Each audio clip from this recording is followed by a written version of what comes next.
Welcome back. We're going to be starting chapter 5. And guys, it's going to start moving pretty fast, okay? So, if you have your Bible, you can follow along with me. If not, I'm reading it to you, okay? So, the subheading on this is From Adam to Noah. So, we're already going to get to Noah's Ark. How about that? Let's get started. Chapter 5. This is the written account of Adam's line. Oh my goodness, here comes a whole bunch more names, okay? So bear with me, I hope I can get these right. When God created man, he made him in the likeness of God. He created them, man and female, and blessed them. And when they were created, he called them man. When Adam had lived 130 years, can you imagine living that long?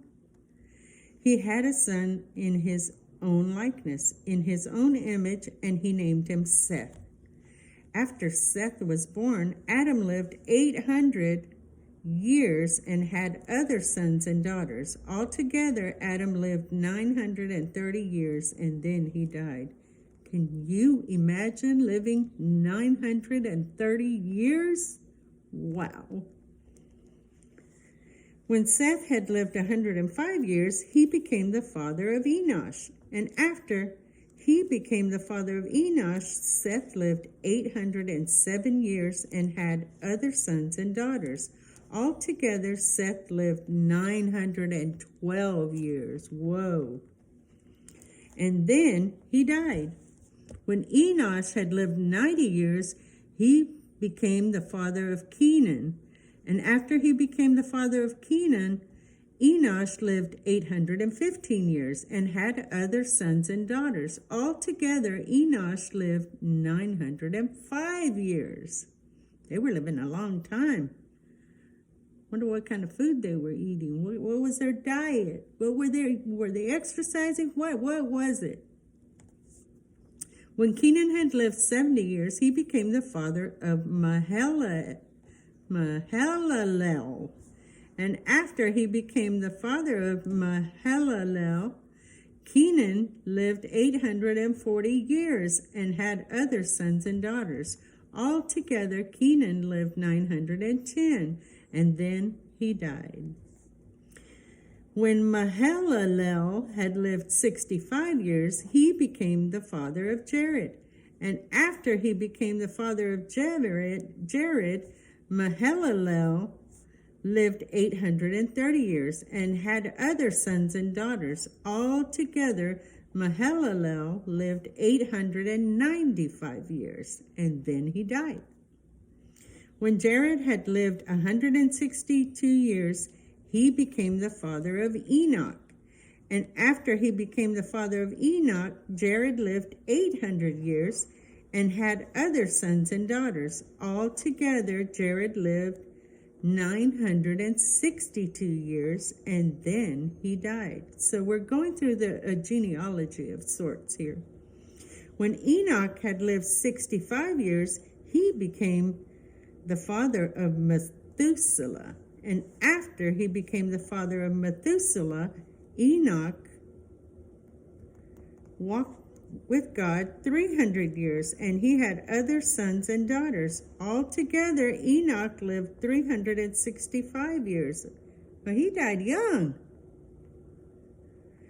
Enoch walked with God, and then he was no more because God took him away. Well, see there? That's why he didn't die. God took him home just like that. He just disappeared. When Methuselah had lived 187 years, he became the father of Lamech. And after he became the father of Lamech, Methuselah lived 782 years and had other sons and daughters. Altogether, Methuselah lived 969 years, and then he died. When Lamech had lived 182 years, he had a son. He named him Noah and said, "He will comfort us in the labor and painful toil of our hands caused by the ground the Lord has cursed."